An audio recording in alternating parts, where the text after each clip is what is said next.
So you have to keep this in mind right here, because this is what most people don't understand. They say, how do I get to the next level? How do I build a Gymshark? How do I build an Alex Hormozy-like brand? How do I go and build a ClickFunnels? How do I go and build a Hyros? How do I go and build a Slack? Well, you have to set your goals. And you have to understand that sometimes going and building one of these brands, that restaurant I talked about that is making $100,000 a month and reinvesting $100,000 a month, or even worse, what actually happens is you're competing with restaurants that make $100,000 per month. They go and spend that $100,000 per month back on the business, and then they go and raise another $1 million based on that, and then they invest that $1 million back in the business. You just will not compete with them. But here is the point right here, because you're probably thinking, oh, okay, cool. So Alex is just saying, I don't get to make money ever, and I just have to like not make money and sacrifice for 10 years straight. No. What I'm saying is understand your fucking priorities. If you want to make $100,000, $200,000 per month profit, you need to build a very, very different business than a business that's trying to scale to a $100 million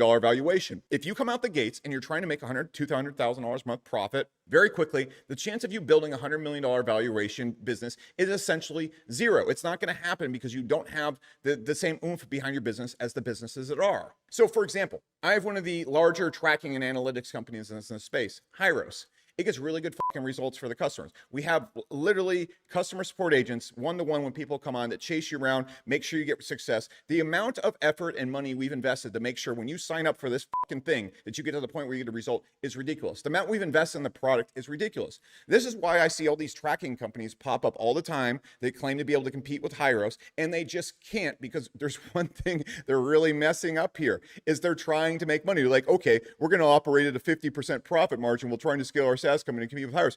No, motherfucker, I'll run fucking ads and I'll wait 3 years to make my money back. Dude, if I can throw $1 million at ads and make $3 million back over 3 years, that's fucking great. That's a better investment I can ever get investing in anything. And I'll do that. So your little tracking company where you're not investing anything back in your customer results and success and everything, it's just not going to do it, buddy. It's not going to work out.